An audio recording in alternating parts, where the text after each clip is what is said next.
Hello students, welcome to ICT virtual classes. Class हम यहाँ पर डिस्कस कर रहे हैं अपना चैप्टर का नाम है एडोलसेंस।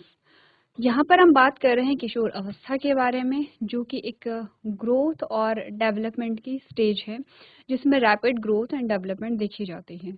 तो इंट्रोडक्टरी पार्ट हमने प्रीवियस लेक्चर में किया था, चैप्टर स्टार्ट कर चुके हैं और हमने अभी तक बात की है किशोर अवस्था क्या होती है, किशोर अवस्था की जो उम्र है वो क्या होती है, और इसी के साथ हमने ये भी बात की थी कि हमारी जो पूरी लाइफ है, हमारे पूरे जीवन काल में कितनी अवस्थाएं होती हैं। तो हम यहाँ पे नए टॉपिक जो हैं उनको स्टार्ट करेंगे, उससे पहले एक छोटा सा रिवीजन हम कर लेंगे। तो आइए चलते हैं स्मार्ट बोर्ड की तरफ।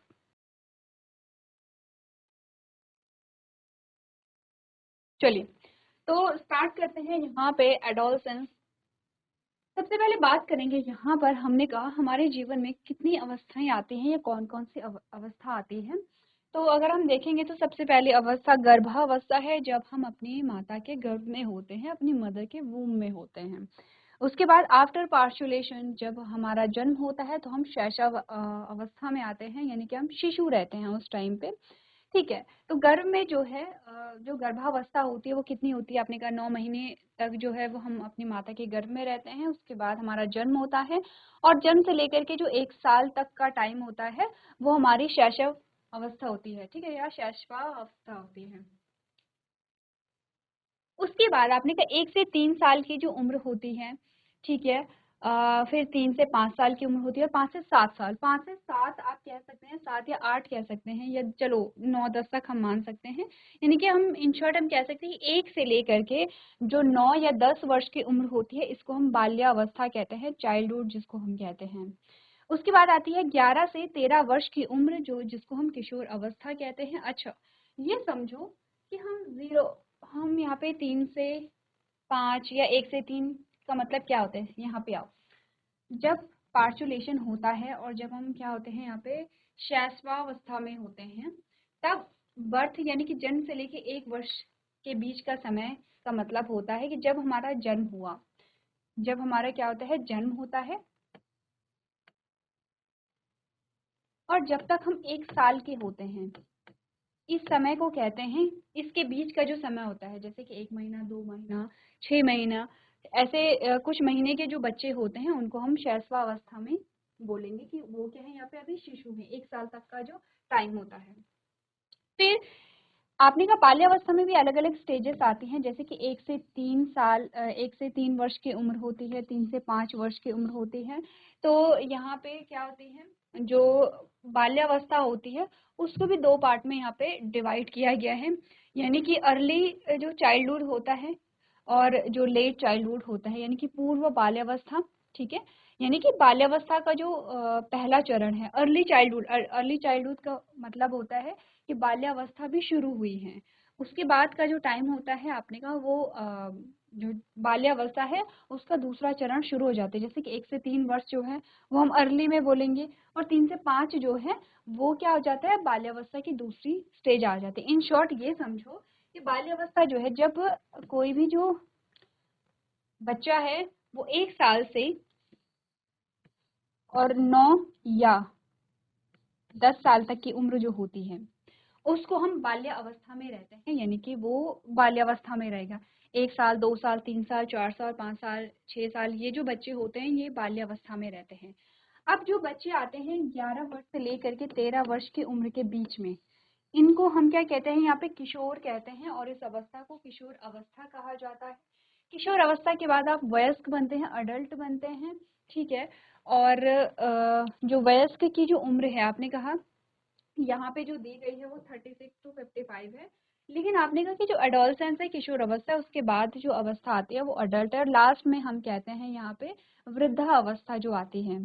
ठीक है, तो ये सारी अवस्थाएं होती हैं हमारी लाइफ की, हमें फोकस करना है किस पे, किशोर अवस्था पे, और किशोर अवस्था के बारे में हमें बात करनी है। तो प्रीवियस लेक्चर में हमने क्या बात की है, हमने कहा किशोर अवस्था हमारे जीवन में जितनी भी अवस्थाएं हैं उनमें से एक अवस्था होती है जिसको किशोर अवस्था कहते हैं। किशोर अवस्था एक लैटिन भाषा का शब्द है और इसका मतलब होता है परिपक्वता की ओर बढ़ना, यानी कि मैच्योरिटी को प्राप्त करना या वयस्क ताकि और बढ़ना, इसका मतलब होता है किसका? किशोर अवस्था का मतलब होता है कि परिपक्वता की ओर बढ़ना। परिपक्वता यानी कि मेच्योरिटी। मेच्योरिटी हर एक चीज़ से आप कहेंगे, जैसे कि आपने कहा फिजिकली आप मेच्योर होंगे, आपने कहा कि आपके जो यहाँ पे बुद्धि है उसका विकास होगा, विकास हो रहा है, लेकिन अब आप परिपक्व बनेंगे। देखो छोटी सी चीज़ है, सब जब हम छोटे रहते हैं तो हमें यहाँ पे हमारे माइंड में बहुत ज़्यादा क्वेश्चन नहीं रहते हैं, और अगर क्वेश्चन रहते भी हैं तो हमें जो आंसर मिलता है उससे हम सेटिस्फाइड हो जाते हैं। ठीक है, अब जैसे-जैसे हम बड़े होते हैं वैसे-वैसे हम उन सारे आंसर से सैटिस्फाइड नहीं होते हैं, क्योंकि हमें लॉजिक जानना होता है, हमें रीज़न जानना होता है उसके पीछे का। तो जैसे-जैसे आपको रीज़न जानना होता है, जैसे-जैसे आप बड़े होते हैं, तो इसी को आप क्या कहते हैं यहाँ पे? परिपक्वता कहते हैं, यानी कि आपकी बुद्धि का विकास हो रहा है, यानी कि आपके सोचने समझने की क्षमता जो है वो बढ़ रही है। इसी को परिपक्वता आना कहते हैं या परिपक्व होना कहते हैं। ठीक है, क्लियर है इतनी बात कि परिपक्वता का मतलब क्या होता है? चलो, अब हमने कहा इसकी उम्र अगर हम देखें तो 11 से 13 वर्ष इसकी उम्र कहते हैं, यानी कि हमने बात की है कि कुछ बच्चों में बहुत जल्दी अगर किशोर अवस्था की जो अवस्था है वो आ गई है, तो वो 11 में भी आ सकते हैं, किसी बच्चे में 12 वर्ष में भी आ सकते हैं, किसी बच्चे में 13 वर्ष की उम्र में भी किशोर अवस्था आ सकती है।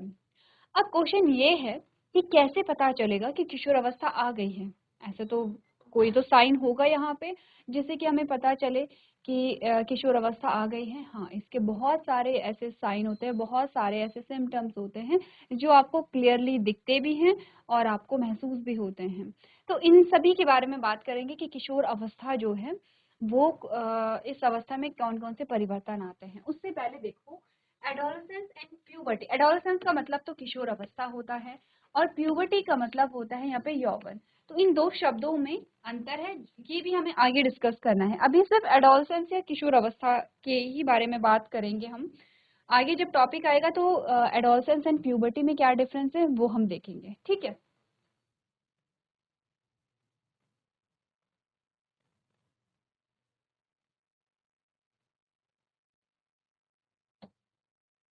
चलो अब क्वेश्चन आया है, व्हाट इज एडोलेसेंस?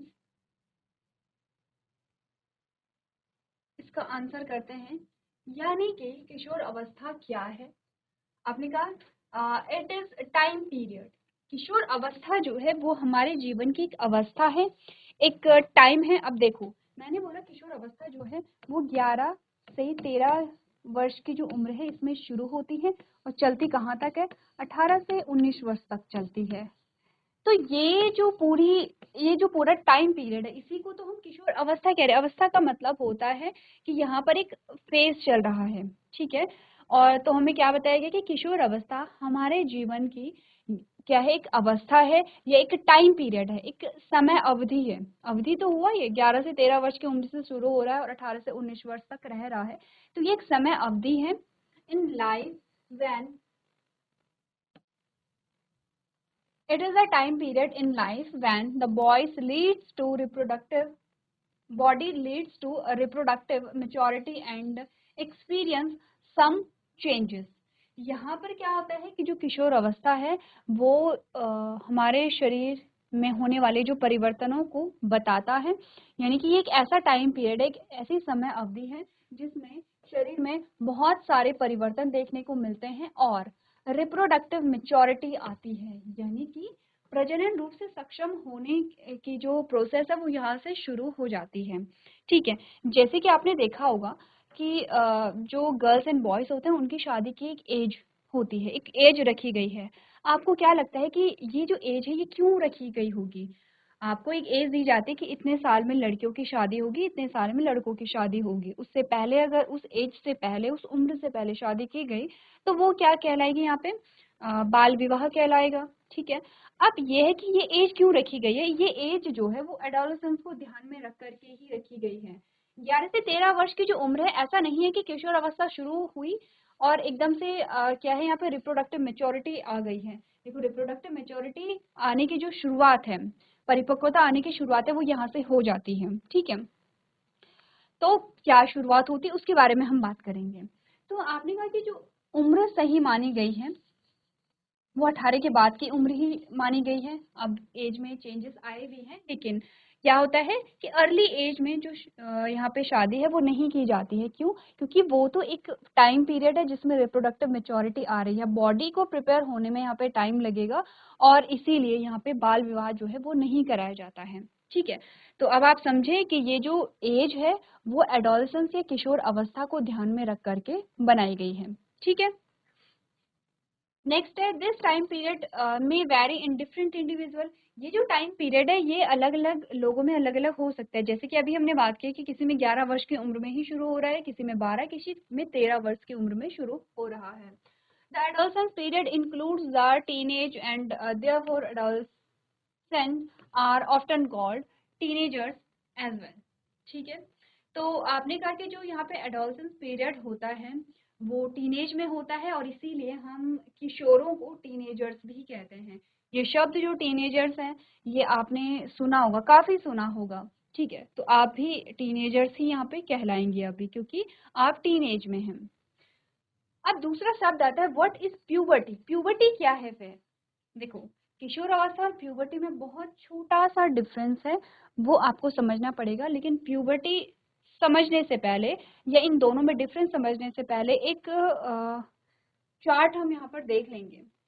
ये चार्ट बहुत ज़्यादा विजिबल नहीं है, मैं आपको क्लियर कर दूंगी चार्ट में क्या क्या लिखा हुआ है, और नेक्स्ट लेक्चर में कोशिश करेंगे कि इस चार्ट को आपको यहाँ पे क्लियरली दिखाया जाए। थोड़ा सा जो अल्फ़ाबेट है वो थोड़ा सा बड़े करके आपको पढ़ाए जाएंगे। ठीक है, अभी के लिए आप बस ये समझो कि क्या क्या चेंजेस है वो मैं आपको बताती हूँ। देखो, जैसे ही किशोर अवस्था शुरू होती है तो हमारे शरीर में क्या होते हैं, कुछ चेंजेस आने लगते हैं।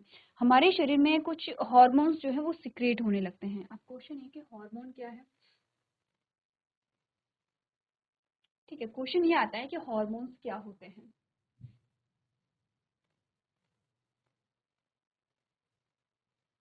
देखो, हमारी बॉडी के बहुत सारे पार्ट्स आपने पढ़े हैं। ठीक है, पढ़े हैं आपने बॉडी के पार्ट। जब आप छोटे थे तो आप कहते थे कि हमारे फेस में कौन कौन से पार्ट्स हैं, पार्ट्स ऑफ बॉडी या ऑर्गन्स ऑफ बॉडी आपने पढ़े हुए हैं। ऐसे ही कुछ और पार्ट्स हमारी बॉडी में होते हैं, और इनका नाम है ग्लैंड, या इनको ग्रंथि कहते हैं। इनको क्या कहते हैं? यहाँ पे ग्रंथि कहते हैं। बहुत सारी ग्रंथियां होती हैं, कुछ के नाम मैं बताती हूँ। ऐसा नहीं है कि इन पार्ट्स के बारे में आप जानते नहीं हैं, कुछ के नाम मैं बताती हूँ। देखो, जैसे कि आपने सुना है यहाँ पे पिट्यूटरी। पिट्यूटरी सुना है? चलो, नहीं सुना है तो अब हम इसके बारे में बात करेंगे। ठीक है, जैसे कि क्या होता है, एड्रिनल ग्लैंड होता है, जैसे कि थाइमस है, जैसे कि यहाँ पे आपने कहा पैनक्रियाज होता है, जैसे कि यहाँ पे टेस्टिस है, ओवरी यहाँ पर है। ठीक है, थायराइड एंड पैराथायराइड है। ठीक है, तो ये सारे हमारी क्या होती हैं, ग्लैंड्स होती हैं। हाइपोथैलेमस है, पीनियल है। ठीक है, कौन सी ग्लैंड कहाँ है वो आपको पार्ट्स भी बता रखे हैं, भाग भी बता रखे हैं। जैसे देखो, ध्यान से देखो, जो आपकी हाइपोथैलेमस है या पिट्यूटरी है या पीनियल ग्लैंड है, ये आपके ब्रेन का स्ट्रक्चर बता रखा है। ये हमारे मस्तिष्क का डायग्राम है, ये वाला कुछ ऐसे करके दिखा रखा है आपको।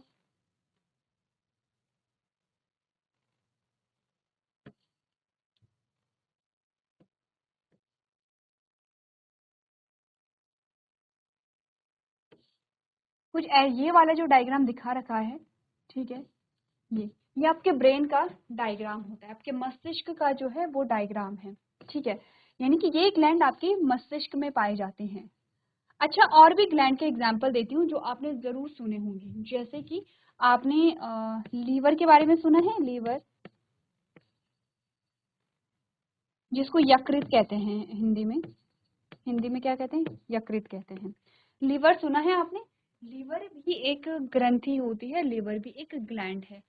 अब यहाँ पर, ठीक है, जैसे लीवर एक ग्लैंड है, वैसे ही हाइपोथैलेमस है, पिट्यूटरी है, थायराइड है, ये भी क्या है, ग्लैंड्स हैं। तो देखो, अब हमने कहा हमारे ब्रेन में कौन कौन सी ग्लैंड होती है, हाइपोथैलेमस है, पिट्यूटरी है, पीनियल ग्लैंड है।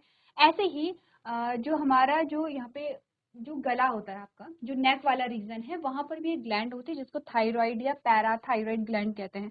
आपने सुना होगा, आजकल बहुत कॉमन प्रॉब्लम हो रही है, किसी का थायराइड जो है, किसी को थायराइड की प्रॉब्लम होती है। कोई जैसे बड़े होते हैं, छोटों में भी बहुत देखने को मिलती है, लेकिन मोस्टली जो बड़े लोग होते हैं, यानी कि ओल्ड एज में जो लोग होते हैं, उनमें थायराइड की दिक्कत होती है। ठीक है, तो ये जो थायराइड है, ये क्या होता है, हमारे नेक या गले वाले रीजन में होता है। थायराइड एक ग्लैंड, एक ग्रंथि है, हमारी बॉडी का एक भाग है।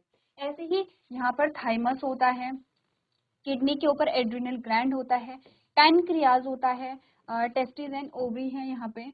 अब ये जो ग्रंथियां, ये जो ग्लैंड हैं, इसके बारे में हमने क्या बोला, इसके बारे में हमने बात की है कि ये हमारी बॉडी के पार्ट्स होते हैं।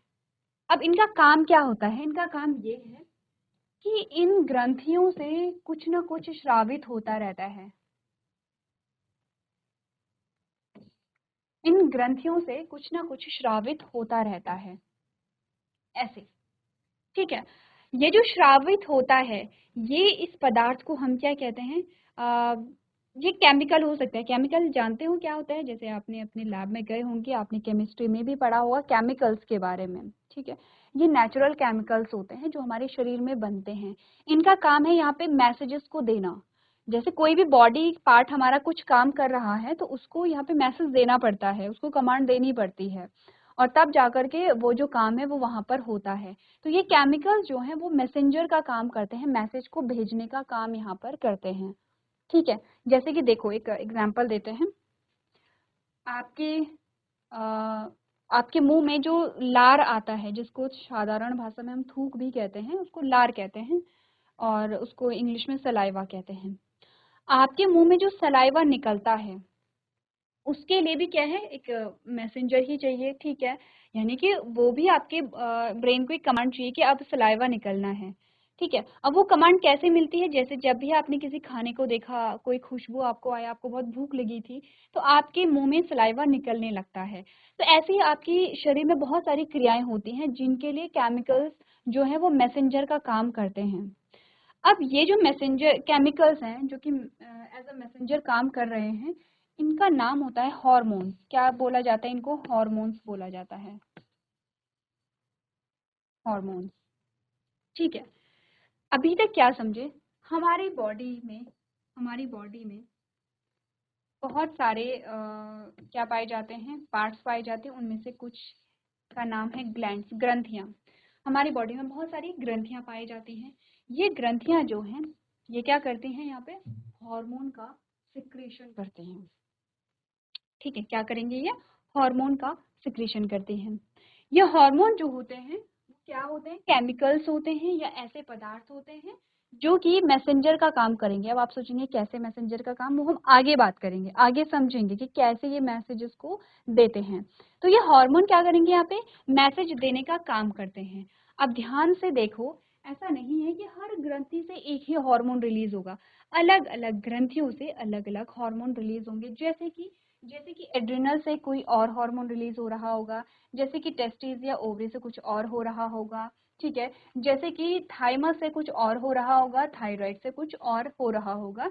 अलग अलग ग्रंथियों से अलग अलग जो हार्मोन है वो यहाँ पे रिलीज हो रहे हैं। और अलग अलग हार्मोन जो हैं, ऐसा नहीं कि सारे हार्मोन एक ही मैसेजेस को देने जाएंगे, नहीं, अलग अलग हार्मोन अलग अलग मैसेज को देने जाएंगे। अब मैसेज अलग अलग है तो बॉडी पार्ट्स भी अलग अलग हो सकते हैं, यस और नो। देखो, ये सेम वैसा ही है जैसे कि आपके टीचर्स हैं। ठीक है, फॉर एग्जांपल आपके टीचर्स हैं, और आपके टीचर्स को चलो मान लेते हैं ग्लैंड। तो आप कहेंगे बॉडी क्या है, बॉडी को आप मान लो स्कूल, ये स्कूल है। ठीक है, स्कूल का पार्ट जो है, टीचर्स भी हैं, बच्चे भी हैं, ठीक है, हेल्पर्स भी होते हैं, और जो ग्लैंड्स है वो आपके टीचर्स हैं। ठीक है, आपके टीचर्स जो हैं और हार्मोन जो है वो आप हैं, यानी कि स्टूडेंट्स हैं। ठीक है, अब आपके टीचर्स क्या करते हैं, आपके टीचर्स ने दो बच्चों को बुलाया, और दोनों बच्चों को कोई इन्फॉर्मेशन है जो आपको देनी है अलग अलग क्लासेस में। एक बच्चे को क्लास 8th में देनी है और एक बच्चे को क्लास 9th में देनी है। तो टीचर्स ने भेजा किसको, आपको, यानी कि आप क्या है, हार्मोन है। ठीक है, अब आप दो स्टूडेंट है, मतलब दो हार्मोन है। एक हार्मोन यानी एक स्टूडेंट को जाना है क्लास 8th में, और एक हार्मोन को जाना है क्लास 9th में। ठीक है, तो हार्मोन जो है वो अलग अलग जगह पे जाएंगे, और अलग अलग मैसेज देंगे। देखो क्लास 8 के बच्चों के लिए ज़रूरी नहीं है कि एक ही मैसेज होगा, क्लास 8 के बच्चों के लिए कुछ और मैसेज होगा, क्लास 9 के बच्चों के लिए कोई और मैसेज होगा जो कि आपके टीचर ने दिया है। तो इन शॉर्ट हम ये कहना चाहते हैं कि जो हार्मोन्स होते हैं वो अलग अलग ग्रंथियों से अलग अलग हार्मोन्स निकलते हैं। जैसे कि हो सकता है कि साइंस के टीचर ने आपको भेजा, फिर आए एसएसटी के टीचर, उन्होंने भी कोई काम आपको दिया। तो ऐसे ही अलग अलग ग्रंथियां अलग अलग हार्मोन्स को क्या करती हैं, स्रावित करती हैं। इन ग्रंथियों से ही निकलेंगे हार्मोन्स। ये हार्मोन्स क्या करते हैं, मैसेंजर का काम करते हैं, मैसेज देने का काम करते हैं। अलग अलग बॉडी पार्ट्स को मैसेज क्या देंगे, कोई काम करना होगा, कोई भी फंक्शन करना होगा तो वो उस मैसेज को वहां पर लेकर के जाएंगे, ठीक है, उस बॉडी पार्ट में लेकर के जाएंगे। इन शॉर्ट आप ये समझ चुके हैं कि हार्मोन्स जो हैं वो ग्रंथियों से या ग्लैंड से स्रावित होते हैं, जिनका काम मैसेज देना होता है। अब एक बार समझो कि हार्मोन्स क्या होते हैं। बात कर ले हार्मोन्स के बारे में। आप सोचेंगे हम हार्मोन्स क्यों पढ़ रहे हैं, अभी तो हम किशोर अवस्था पढ़ रहे थे। देखो, आपकी जब आप किशोर अवस्था में प्रवेश करते हैं तो आपके शरीर में ऐसे ही कुछ हार्मोन्स स्रावित होने लगते हैं। आपकी बॉडी में जो परिवर्तन आते हैं एक्चुअली में वो इन हार्मोन की वजह से ही आते हैं। अच्छा, क्या क्या चेंजेस है एक बार मैं आपको बता देती हूँ कि क्या क्या चेंज आते हैं। जैसे ही आप किशोर अवस्था में प्रवेश करते हैं आप देखते हैं कि हाइट जो है वो एकदम से बढ़ने लगती है, ठीक है। पहले भी बढ़ रही थी, ऐसा नहीं कि पहले नहीं बढ़ रही थी, लेकिन पहले बहुत स्लोली बढ़ रही थी। जैसे ही आप किशोर अवस्था में प्रवेश करते हैं एकदम से जो हाइट है वो आपकी बढ़ने लगती है। Change in the shape of the body, शरीर की जो यहाँ पे शेप है, ठीक है, जो संरचना है, शेप में चेंज आने लगता है। जैसे जैसे हम देखते हैं कि यहाँ पे जो बॉयज हैं उनका शोल्डर वाला जो एरिया है वो ब्रॉड होने लगता है, ठीक है। यहाँ पे जो कंधों का जो एरिया है वो यहाँ पे आपको चौड़ा दिखाई देता है, यानी कि जो अभी तक एक बच्चा था आप उनमें उसमें चेंजेस देख सकते हैं कि उसकी हाइट बढ़ रही है, उसके शोल्डर शोल्डर जो हैं वो यहाँ पे ब्रॉड हो रहे हैं। जो फीमेल होती हैं, जो गर्ल्स होती हैं, उनका जो वेस्ट है वो वहाँ पे वाइडर होने लगता है। वॉइस में चेंज आने लगता है। आप देखेंगे जो गर्ल्स होती हैं उनकी आवाज़ पतली और जो बॉयज होते हैं उनकी आवाज़ एकदम हैवी सी होती है, ठीक है। Sweat and oil production in the skin, आप देखिए जैसे आप किशोर होते हैं वैसे ही आपकी स्किन पे पिंपल्स होने लगते हैं, ठीक है, किसी को रिंकल्स भी होते हैं, अलग अलग सिम्टम्स होते हैं। तो यहाँ पे क्या होता है, पिंपल्स होने का मतलब है कि आपकी बॉडी में कुछ जो ऑयल प्रोडक्टिंग ग्लैंड है, कुछ ग्रंथियां हैं जो ऑयल को प्रोडक्शन करती हैं, कुछ स्वेट को प्रोड्यूस करती हैं। तो जब ऑयल बनने लगता है तब क्या होता है, हमारे जो फेस है वहां पर आपको पिंपल्स देखने को मिलते हैं। तो पिंपल्स आना जो है वो नॉर्मल है, स्वाभाविक है। कुछ बच्चे परेशान हो जाते हैं कि मेरा फेस खराब हो जाएगा, देखो उस एज में पिंपल्स होना नॉर्मल है, ठीक है। नेक्स्ट क्या होता है, development of reproductive organs, reproductive organs में डेवलपमेंट होने लगता है, ठीक है। जैसे कि अगर हम बात करें बॉयज में, तो बॉयज में जो गैमीट है उसका प्रोडक्शन जो है वो शुरू होने लगता है। जो गर्ल्स हैं, गर्ल्स में क्या होता है, यहाँ पर जो मेंस्ट्रुअल साइकिल है वो स्टार्ट होने लगती है। Mental, emotional and intellectual maturity, आप मेंटली जो है वो डेवलप होने लगते हैं। जैसे कि मैंने बोला कि आप लॉजिक वाली चीज़ें हैं वो सोचने लगते हैं। आपको हर चीज़ के पीछे एक वैलिड रीज़न चाहिए होता है। आप एक क्वेश्चन का सिर्फ एक आंसर नहीं बल्कि आप डाइवर्जेंट थिंकिंग रखने लगते हैं, यानी कि आप किसी क्वेश्चन को एक तरीके से करना है, अब आप सोचने लगते हैं कि इसको मैं और दूसरी तरीके से भी तो सॉल्व कर सकता हूँ या कर सकती हूँ, ऐसे आने लगता है। इमोशनल मैच्योरिटी, यानी कि अब आप इमोशनली जो है वो थोड़ा मैच्योर होने लगते हैं, थोड़ा समझदार होने लगते हैं, ठीक है। आप इमोशनली दूसरों से अटैच भी होने लगते हैं यहाँ पे। और आपका जो यहाँ पे जो सोसाइटी है, जो आपका आस पड़ोस है, आपका स्कूल है, आपका घर है, आप हर जगह जो है वो खुद को अच्छा प्रूव करने लगते हैं, या फिर आपको जो है वो सोसाइटी में इन्वॉल्व होना आप सीखने लगते हैं। तो ये कुछ चेंजेस हैं जहाँ से आप आइडिया लगा सकते हैं कि ये कौन कौन से चेंजेस हैं जो शरीर में होते हैं। अच्छा, अब आओ थोड़ा हार्मोन पे आ जाओ, क्योंकि ये सारी चीज़ें हार्मोन की वजह से ही हो रही हैं। तो पहले हार्मोन जो है उसकी डेफिनेशन पढ़ लो, क्या होते हैं hormone. There are endocrine glands present in human with secrete chemical substances in the body is called hormones. आपने बोला हार्मोन क्या होते हैं। मनुष्य में अंतःस्रावी ग्रंथियां होती हैं। अब आपने कहा ग्रंथियां तो अभी पढ़ा था, पर अंतःस्रावी क्या है, देखो ग्लैंड्स या ग्रंथियां दो प्रकार की होती हैं, अंतःस्रावी और बहिःस्रावी। ठीक है, अब दोनों में जो डिफरेंस है वो हम पढ़ेंगे बाद में। अभी के लिए बस इतना समझो कि कुछ ग्रंथियां होती हैं, वो दो प्रकार की होती हैं, अंतःस्रावी और बहिःस्रावी। ठीक है, अब ये जो अंतःस्रावी ग्रंथियां, यही जो ग्रंथियां होती हैं जिनमें शरीर में रासायनिक पदार्थों का स्राव होता है, जिनको हम हार्मोन कहते हैं। ये ग्रंथियां हमारे शरीर में कुछ केमिकल सब्सटेंस या रासायनिक पदार्थ को स्रावित करती हैं। इन रासायनिक पदार्थों को हम हार्मोन कहते हैं। These chemical substances are responsible for changes in the human body at the time of puberty. यौवन के समय मानव शरीर में परिवर्तन के लिए ये रासायनिक पदार्थ जिम्मेदार होते हैं। हमारे शरीर में जो भी चेंजेस आते हैं, हमारी हाइट बढ़ रही है, ठीक है, हमारी बॉडी के शेप में चेंज आ रहा है, हमारी आवाज़ में चेंज आ रहा है, रिप्रोडक्टिव ऑर्गन मैच्योर हो रहे हैं, और हम यहाँ पर इमोशनली या आपने कहा कि मेंटली या आपने कहा कि सोशली हम जो मैच्योर हो रहे हैं, ये सारे जो परिवर्तन हैं ये इन हार्मोन्स की वजह से ही आते हैं।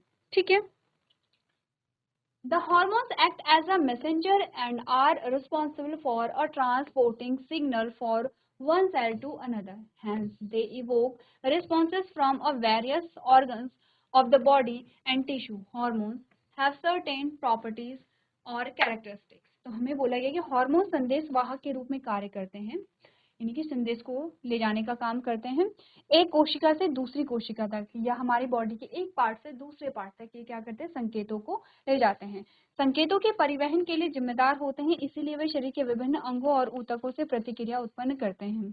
इनके कुछ गुण या विशेषताएं होती हैं जो हम अभी पढ़ेंगे। उससे पहले हार्मोन की क्या डेफिनेशन है वो एक बार आप लोग पढ़ लेंगे।